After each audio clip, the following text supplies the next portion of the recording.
saya Sinta. Jadi kali ini di video ini saya akan mempresentasikan tentang ekstrak rumput laut atau Gelidium sp untuk bakto agar sebagai pemadam media pertumbuhan mikroba.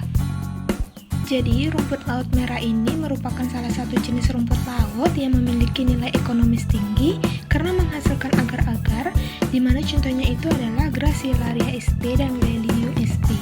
Nah, jadi Gelidium sp ini salah satu jenis rumput laut yang memiliki nilai ekonomis tinggi karena menghasilkan agar, dan salah satu bentuk produk agar yang memiliki nilai ekonomis tinggi ini adalah bakto agar yang banyak digunakan sebagai media kultur mikroorganisme.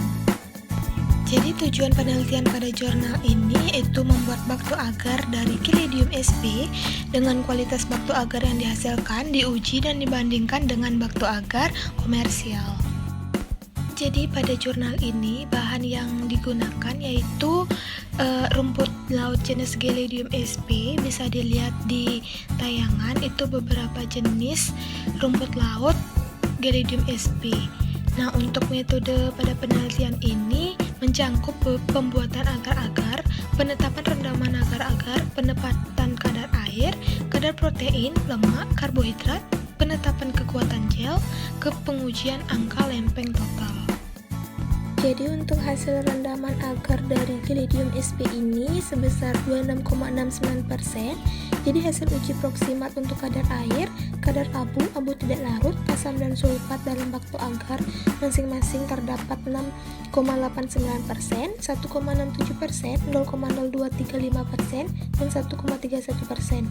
Jadi untuk hasil uji kadar protein, lemak, karbohidrat, dan kekuatan gel bakto agar ini adalah 1,272%, 0,05%, 32,87%, dan 214,45 gram per sentimeter.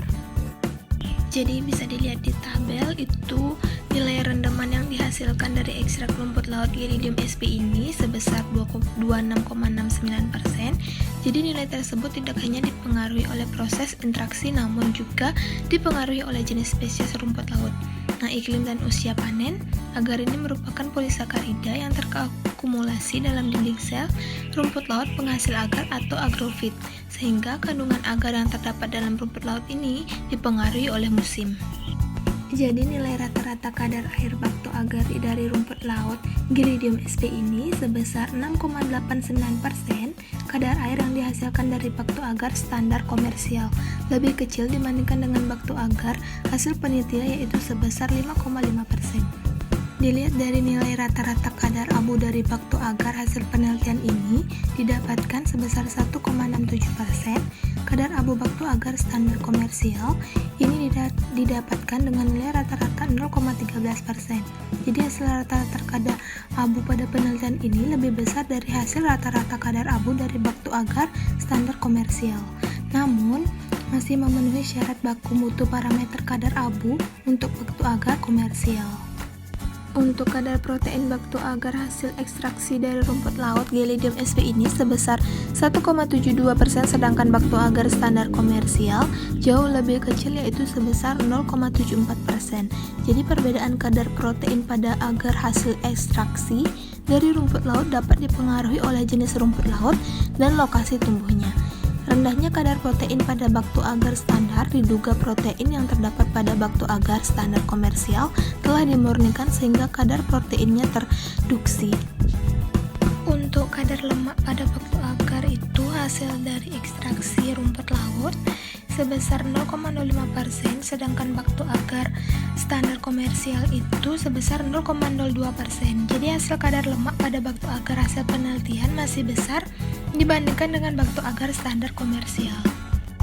Nah, untuk kadar karbohidrat pada bakto agar hasil ekstraksi dari rumput laut ini sebesar 32,87%, sedangkan kadar karbohidrat pada bakto agar standar komersial jauh lebih kecil yaitu sebesar 17,16%.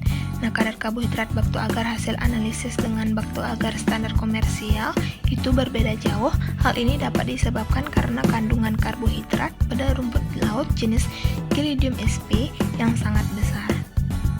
Sedangkan kadar sulfat bakto agar didapatkan sebesar 1,31%, sedangkan bakto agar standar komersial jauh lebih kecil sebesar 0,67%.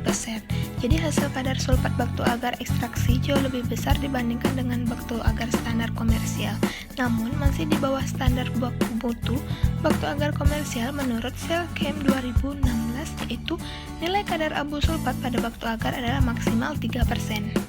Yang terakhir, hasil dari kekuatan gel pada baktu agar penelitian ini sebesar 214,45 gram, sedangkan pada baktu agar standar komersial didapatkan nilai kekuatan gel sebesar 386,15 gel. Jadi menurut Marin Chemical 2010, standar baku mutu kekuatan gel baktu agar komersial ini sebesar 400, sehingga nilai kekuatan gel pada baktu agar hasil ekstraksi dari rumput laut pada penelitian ini masih belum memenuhi syarat baku mutu baktu agar komersial. Jadi untuk kadar logam kalium pada baktu agar hasil ekstraksi dari rumput laut ini sebesar 338,22 mg.